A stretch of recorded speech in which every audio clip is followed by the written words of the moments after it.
When I work, I only work. When I'm doing a novel, I don't do anything else. A friend of mine for 15 years before his passing was Louis L'Amour, and he always prided himself, he said, of being able to take a typewriter, sit out in the middle of the street in New York City, and work right there. A writer goes to his mountain cabin. He has a pile of blank paper on his left, an empty desk on his right. He begins putting it into a typewriter, preferably an old black typewriter, and starts at page 1, and when he gets to the last page, he rips the page out of the typewriter, puts it in the box on the right, sends it off to his publisher, and it's on the shelves inside of 3 weeks. I work 7 days a week on the novel or the nonfiction book. There are no days off until the first draft is finished. I'm absolutely disciplined.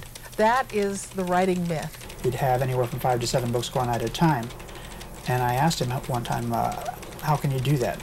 He said, life has taught me to be disciplined. I just sit down and work, and I don't leave the typewriter, and I use a typewriter. I don't know how to use a computer. The writing reality is that, first of all, he sits at a computer, which was, I'm sure, invented precisely for writers. I don't know how Shakespeare's being able to write without a computer is beyond me. My first novel was written on, what was it called? A lot of people who wouldn't sit down and do it on a typewriter will sit down and do it on a computer. Typewriter. A computer terrifies me. You would wheel in the paper, and you type away, sometimes with a carbon paper behind it. I bought the fanciest computer money can buy. It was an IBM. And I had it all set up in my office, and I was all ready to go, and I looked at that thing, and I'd been given instructions. I couldn't write a word. The manuscript for Sundiver, my first novel, is twice as thick as the Xerox copy of it, because there's so many layers of tape and sliced pieces of paper pasted on top of other pieces of paper. I think that's one of the reasons that the publishers are all the more flooded than even in years past with manuscripts that are, you know, by people who wouldn't do it if it was more work than it is. I was doing cut and paste then. A lawyer from IBM in San Francisco called me and said, Mr. Wambaugh, I'm a fan of your work. We're going to take all the machinery back.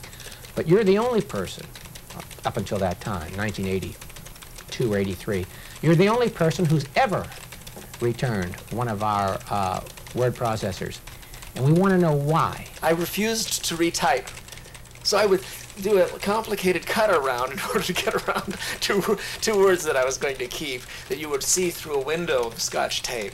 And I tried to explain why. And when I was finished, the lawyer said to me, he cut to the chase, and he saw what I was trying to say, and he said, is it fair to say you thought that our word processor would write the book for you? I was just born to use these machines. I love them. And I said, yeah, I guess so.